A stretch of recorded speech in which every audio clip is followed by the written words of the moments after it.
Hello, a very good evening to all my dear students of class 11th।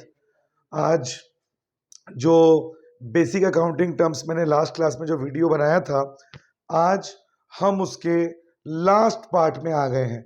मतलब आज आपका जो second lesson है अकाउंट्स का, बेसिक अकाउंटिंग टर्म्स, आज वो कंप्लीट हो जाएगा। ठीक है, तो आज का हमारा जो रिमेनिंग टॉपिक था वो एसेट्स के ऊपर था। एसेट्स और उसके डिफरेंट डिफरेंट टाइप्स, जिसको आज हम स्टडी करेंगे। ठीक है, सबसे पहले पूरा क्लियर आ रहा है? सबसे पहले एसेट्स क्या है, जो मैंने पहले भी आपको बताया था, enables the business to earn money. जो बिजनेस को पैसे कमाने में मदद करे उसे कहते हैं एसेट्स। जैसे फॉर एग्जांपल जो दुकान, जिस दुकान में सामान बिक रहे हैं, the shop where the goods are being sold, तो वो शॉप एक बिजनेसमैन को पैसा कमाने में मदद कर रहा है, तो वो शॉप क्या है बिजनेसमैन के लिए? एसेट। ठीक है, मान लीजिए पिज्जा शॉप के पास जितनी भी डिलीवरी व्हीकल्स हैं जिसमें पिज्जा वाले पिज्जा डिलीवर करते हैं, तो वो बाइक्स क्या है? एसेट। बिकॉज उन्हीं बाइक से पिज्जा वाले घर जाके डिलीवर कर रहे हैं और पैसे अर्न हो रहे हैं। वो माइक्रोवेव ओवन जिसमें पिज्जा बन रहे हैं, वो भी उसके लिए एसेट है। वो एसी, वो सेटअप, वो चेयर, वो फर्नीचर, वो जितनी भी चीजें हैं जो उस पिज्जा शॉप में कस्टमर्स को सब पिज्जा बेच के, सामान बेच के पैसे अर्न करने में मदद कर रही है, वो सब उसके लिए क्या है? एसेट्स।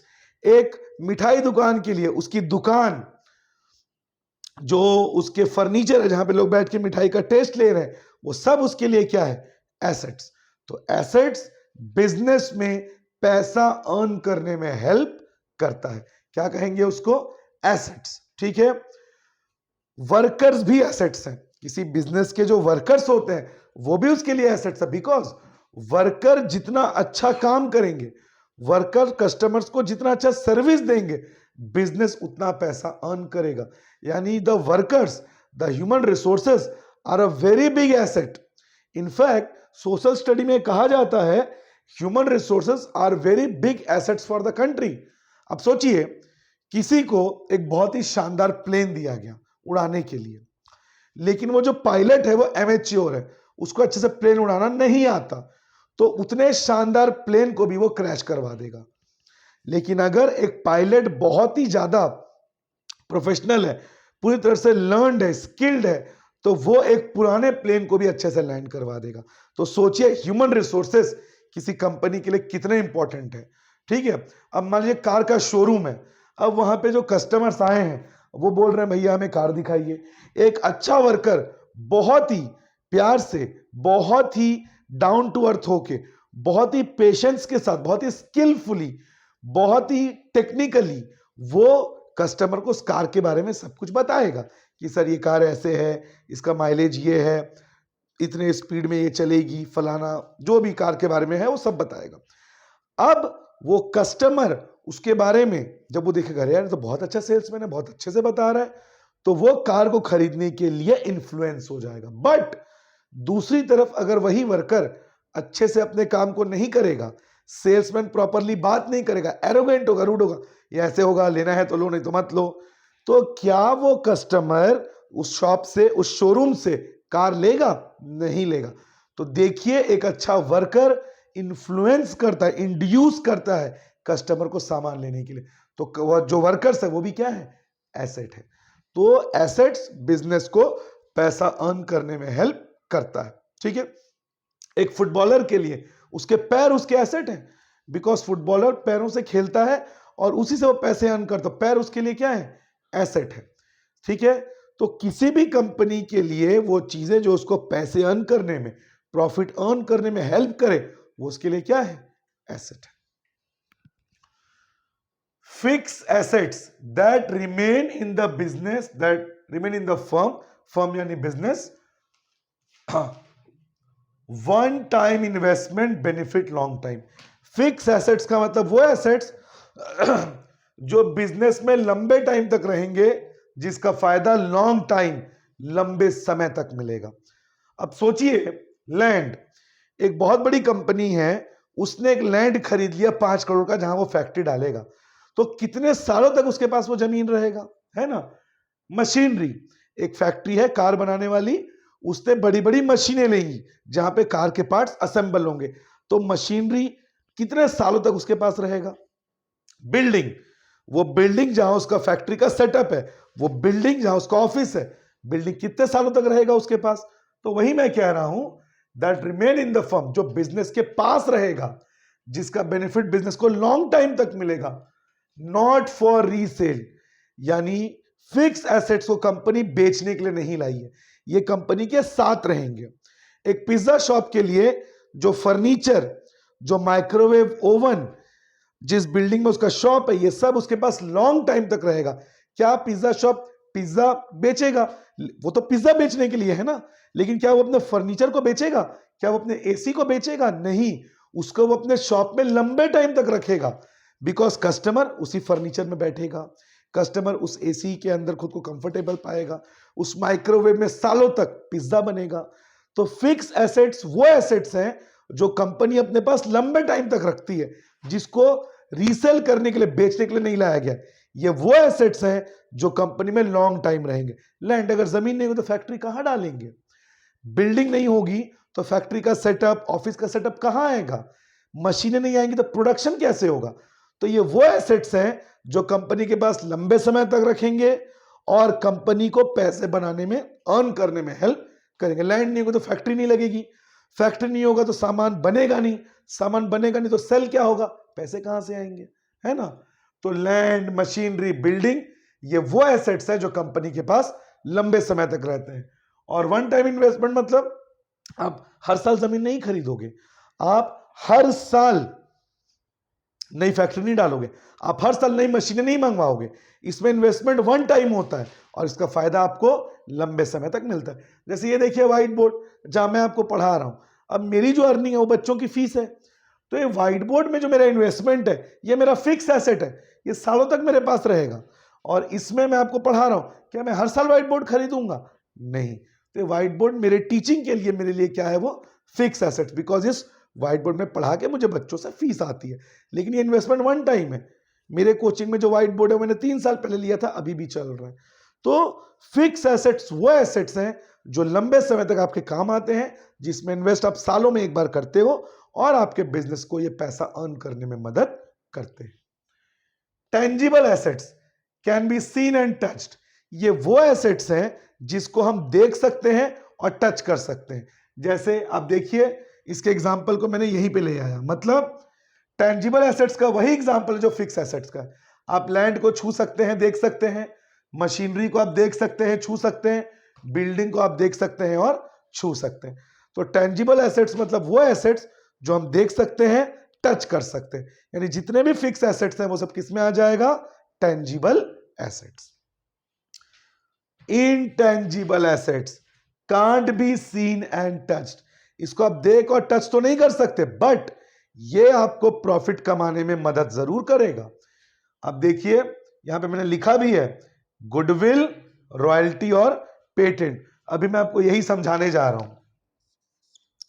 इनटेंजिबल एसेट्स के एग्जांपल सबसे पहले समझते हैं गुडविल। गुडविल को एक और वर्ड भी कहते हैं, रेप्यूटेशन। मार्केट में आपकी क्या इज्जत है। अभी आप देखिए गदर 2 जो मूवी आई है, मतलब बम्पर कमाई कर रही है, हर दिन नए रिकॉर्ड्स बना रही है। The records are being shattered. 15 अगस्त में उस मूवी ने 65 करोड़ रन किया। अब ये जो मूवी इतना रन कैसे कर पा रही है? बिकॉज गदर जो पहली मूवी आई थी 22 ईयर्स अगो, उसने मार्केट में, लोगों के दिलों में अपनी इज्जत बनाई थी। हिंदुस्तान जिंदाबाद था, जिंदाबाद है और जिंदाबाद रहेगा। इस एक डायलॉग ने और उस पूरी मूवी ने लोगों के इमेजिनेशन को कैप्चर कर लिया था, मतलब लोगों के अंदर अपना नाम बना लिया था। और 22 साल पहले जो नाम बना था, आज गदर 2 ने उस नाम को इनकैश किया। उस नाम ने गदर 2 को इतने पैसे कमाने में मदद किया। तो ये होता है गुडविल। अब आप सोचिए, आप लोग टीनेजर है, जेन एक्स है आप लोग मुझे पता है, आप लोग MCU, मार्वल सिनेमैटिक यूनिवर्स के आप लोग बहुत बड़े फैन हैं। अब आयरन मैन ने और मार्वल मूवीज ने अच्छी मूवीज बना के अपना मार्केट में रेपुटेशन बनाया। इंडिया के बच्चे स्पाइडरमैन, आयरन मैन के पीछे पागल हैं, सिर्फ इंडिया के नहीं, ऑल ओवर द वर्ल्ड। तो ये जो गुडविल उन लोगों ने बनाया है, जब कोई मार्वल की मूवी रिलीज होती है लोग टूट पड़ते हैं बिकॉज ऑफ दैट गुडविल, वो रेप्यूटेशन जो उन्होंने सालों की मेहनत से बनाई है। Goodwill is not created overnight, ये एक रात में नहीं बनता, सालों की मेहनत से गुडविल तैयार होता है। इंडियन बॉक्स ऑफिस को लेते हैं, केजीएफ। आज केजीएफ 3 जब रिलीज होगी, उसको किसी एडवर्टाइजमेंट की जरूरत नहीं है। एक बार केजीएफ 3 रिलीज हुई, पब्लिक टूट पड़ेगी उस मूवी को देखने के लिए। क्यों? बिकॉज केजीएफ और यश ने अपना एक गुडविल बनाया है, अपना एक नाम बनाया है। उस नाम की वजह से उस मूवी को इतना प्रॉफिट अर्न होगा। तो गुडविल हमेशा बिजनेस को प्रॉफिट कमाने में मदद करता है। और गुडविल है क्या? बिजनेस की इज्जत, बिजनेस का नाम। लेकिन ये एक साल में रेडी नहीं होता, एक रात में रेडी नहीं होता। सालों तक एक बिजनेस को अच्छा सर्विस देना पड़ेगा, अच्छे प्रोडक्ट्स बनाने पड़ेंगे, तब उसका मार्केट में गुडविल होता है। इंडियन बिजनेस में सबसे ज्यादा गुडविल टाटा का है। तो टाटा का गुडविल क्या एक बार में बन गया? कितने सालों से जमशेदजी टाटा, रतन टाटा, है ना, तो इन लोगों ने मेहनत करके टाटा का इतना गुडविल रेडी किया है कि आज टाटा का एक प्रोडक्ट लोगों के लिए बिक जाता है, एक बार में सेल हो जाता है। एप्पल अपना प्रोडक्ट लॉन्च करता है, तुरंत वो सेल हो जाता है। जबकि आप जानते हैं एक समय था 2000 में, आज से 22-23 साल पहले, जब एप्पल बंद होने वाला था, एप्पल कंपनी शट डाउन होने वाली थी, लेकिन अच्छे प्रोडक्ट्स लेकर उसने इतना अच्छा गुडविल रेडी कर लिया कि आज वो एक बार लॉन्च होता है, तुरंत आउट ऑफ स्टॉक हो जाता है, तुरंत सेल हो जाता है। Why? Because of the reputation of that Apple company that it has created by giving good quality products over a period of time. तो आप अच्छा सर्विस दीजिए, मार्केट में आपका नाम बनेगा और आप एक्स्ट्रा प्रॉफिट अर्न करेंगे। हमारे कोरबा को ले लीजिए ना, कॉफी हाउस। आज फैमिलीज में जब कहीं लंच या डिनर करने की बात होती है, सबसे पहले कॉफी हाउस जाने की बात होती है। रीजन? कॉफी हाउस ने अच्छा खाना, अच्छा सर्विस देकर लोगों के दिलों में एक जगह बनाई, गुडविल क्रिएट किया, जिससे वो प्रॉफिट अर्न कर रहे हैं। तो कोई भी बिजनेस अगर मार्केट में रेपुटेशन बनाएगा तो उसको प्रॉफिट अर्न करने में मदद होगी। और ये रेपुटेशन बनेगा कैसे? अच्छा प्रोडक्ट देकर, अच्छा सर्विस देकर, कस्टमर से अच्छे से डील करके। इसके बाद देखिए रॉयल्टी। रॉयल्टी क्या चीज है? आप सभी लोग, आज की जो जनरेशन है वो बीटीएस की बहुत बड़ी फैन है ना। बीटीएस आई गेस जिसने एक और गाना गाया था बेबी करके, बहुत फेमस हुआ था, क्या? Justin Bieber. ये लोग, मैं एक ऐसे आदमी का भी नाम लूंगा, मतलब लेगेसी जो बोलते हैं ना, गॉड ने जन्म लिया था आर्टिस्ट के रूप में, मतलब उनसे ज्यादा पॉपुलर, उनसे ज्यादा फेमस आज तक कोई नहीं हुआ था। Michael Jackson, the greatest of them all, the greatest artist ever born on this earth, Michael Jackson. उनसे बड़ा स्टार आज तक लोगों ने नहीं देखा। आज तो सोशल मीडिया की वजह से लोग इतने फॉलोअर हो जाते हैं, लोग सिस्टम करके एक दूसरे के बारे में बातें करते हैं। जरा आप सोचिए, एक समय की बात है, माइकल जैक्सन जब स्टेज शो करते थे, 50 एम्बुलेंस बाहर खड़ी होती थी। ये मैं बात कर रहा हूं 90s की। 50 एम्बुलेंस खड़ी होती थी, लोग उनको देख के बेहोश हो जाते थे, फेंट हो जाते थे। उनको यकीन नहीं होता था कि इतना अच्छा कोई डांस और गा कैसे सकता है। इतना ज्यादा उनका पॉपुलैरिटी थी। जब वो स्टेज शो करते थे लोग पागल हो जाते थे। They went mad after seeing him. आप कभी यूट्यूब में सर्च करेगा माइकल जैक्सन वीडियोस, आपको दिखेगा माइकल जैक्सन लाइव शोज। मतलब इतना बड़ा आर्टिस्ट था वो। और आप यकीन नहीं करेंगे, आज उनकी डेथ हुए 14 ईयर्स हो गए। 2009 में उनकी डेथ हुई थी, 14 ईयर्स हो गए हैं उनके डेथ को। लेकिन आज भी वो इतने पैसे अर्न कर रहे हैं जितने आज के जो स्टार्स है वो अर्न नहीं कर पा रहे। Why? Because of the royalty. मतलब माइकल जैक्सन ने अपने म्यूजिक पे अपना रॉयल्टी का प्रिंट लगवा दिया कि जब जब कोई मेरा गाना यूट्यूब से सुनेगा, जब जब कोई मेरा गाना म्यूजिक डाउनलोड करेगा, तो उसका कुछ हिस्सा मेरे अकाउंट में आएगा। बिकॉज वो म्यूजिक मेरा है, वो क्रिएशन मेरा है। तो उस क्रिएशन की वजह से, उस रॉयल्टी की वजह से आज भी माइकल जैक्सन करोड़ों डॉलर कमा रहे हैं। हैरी पॉटर का नाम तो आपने सुना ही होगा, जिन्होंने, जिस बुक को जेके राउलिंग ने लिखा था, हैरी पॉटर, वो बुक अब तक की one of the most best selling books है। जेके राउलिंग को उनके हस्बैंड ने घर से निकाल दिया था, डिवोर्स हो गया था। उनके बच्चे की कस्टडी भी उनसे ले ली गई थी। वो इंग्लैंड में एक ट्रेन से ट्रेवल कर रही थी जब उनके माइंड में हैरी पॉटर के कैरेक्टर का थॉट आया, और उसके बाद उन्होंने वो बुक लिखी एंड रेस्ट इज हिस्ट्री। उन्होंने जब बुक लिखी, जब वो बुक कई पब्लिशर ने मना कर दिया हम इसको छापेंगे नहीं, we are not going to publish it, Penguin house ने फिर इसको डिसाइड किया या किसी और ने कि हम इसको पब्लिश करेंगे। तब उन्होंने उस कहा कि उस बुक में मुझे रॉयल्टी चाहिए, मतलब जब बुक बिकेगी उसका कुछ परसेंटेज मुझे भी मिलेगा, बिकॉज बुक मैंने लिखी है।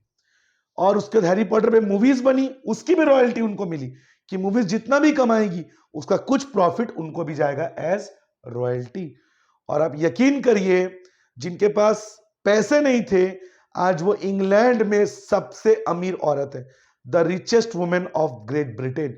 यहां तक उनकी प्रॉपर्टी इंग्लैंड की जो महारानी थी, जिनकी रिसेंटली डेथ हुई है, क्वीन विक्टोरिया, उनसे भी ज्यादा उनकी प्रॉपर्टी हो गई थी।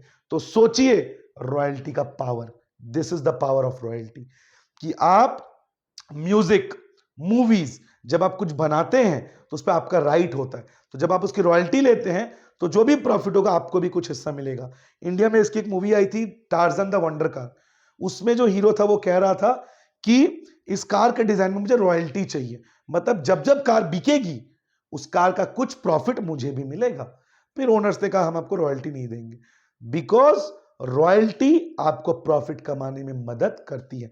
म्यूजिक, मूवीज, इसके आप रॉयल्टी लेते हैं। इंडिया में लता मंगेशकर जी ने भी ये किया था।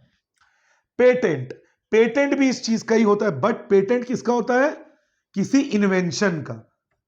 पेटेंट होता है बच्चों किसी इन्वेंशन का। जैसे आपने कोई नया प्रोडक्ट इन्वेंट किया किसी साइंटिस्ट ने, तो उसका पेटेंट करवा लिया, मतलब जब कोई कंपनी उसका बड़े लेवल पे प्रोडक्शन करेगी और जब वो सेल होगा तो उसका कुछ परसेंटेज का प्रॉफिट उस साइंटिस्ट को भी मिलेगा जिसने उसका पेटेंट करवाया है। तो इसको कहते हैं पेटेंट। तो पेटेंट भी जब आप लेते हो तो आपको भी कुछ प्रॉफिट होता है। रॉयल्टी का मैं एक और एग्जांपल दे सकता हूं, महेंद्र सिंह धोनी। महेंद्र सिंह धोनी जी के ऊपर एक मूवी बनी है, आप जानते हैं एमएस धोनी। तो वो जब मूवी बनी उसकी रॉयल्टी की फीस भी धोनी जी को मिली, बिकॉज मूवी किसकी थी? धोनी की लाइफ के ऊपर, धोनी जी की लाइफ के ऊपर। इस वजह से जो मूवी का प्रॉफिट हुआ उसका कुछ परसेंटेज माही जी यानी महेंद्र सिंह धोनी जी को भी गया। तो ये जो गुडविल, रॉयल्टी और पेटेंट है, ये बिजनेस को या किसी इंडिविजुअल को प्रॉफिट अर्न करने में मदद करता है। ठीक है। Current assets consumed with in a year, ये वो एसेट्स हैं जो बिजनेस एक साल में ही यूज कर लेता है, उसे कहते हैं करंट एसेट्स। जैसे स्टॉक, स्टॉक क्यों लिया गया? बेचने के लिए। कोई कंपनी अगर कोई प्रोडक्ट परचेज कर रही है स्टॉक में तो उसको बेचने के लिए ला रही है, तो वो करंट एसेट्स है, वो चाहेगी एक साल में इसको बेच के पैसे आ जाए। जैसे साड़ी की दुकान है तो साड़ी उसके लिए क्या हो जाएगा? स्टॉक। मिठाई की दुकान है, मिठाई, खोआ, वो सब उसके लिए क्या हो जाएगा? स्टॉक। गाड़ियों की दुकान है तो जो ऑटोमोबाइल शॉप है, जो ऑटोमोबाइल का शोरूम है, जो गाड़ियां वो लेकर आए स्टॉक में बेचने के लिए लाया है, तो वो क्या कहलाएगा? Current assets. डेटर्स, डेटर्स मतलब जिसको आपने उधार में सामान बेचा। जैसे मान लीजिए बी को 50,000 का सामान बेचा गया उधार में, तो बी कौन है? डेटर। बी से हमें पैसे लेने हैं। सी को उधार में बेचा गया 10,000, तो सी से हमें पैसे लेने। तो जिसको भी उधार में सामान बेचा गया वो डेटर है, और जिसको हम उधार में सामान बेचते हैं उससे कोशिश करते हैं एक साल में ही पैसा निकाल लें। तो ये भी किस में आएगा? Current assets.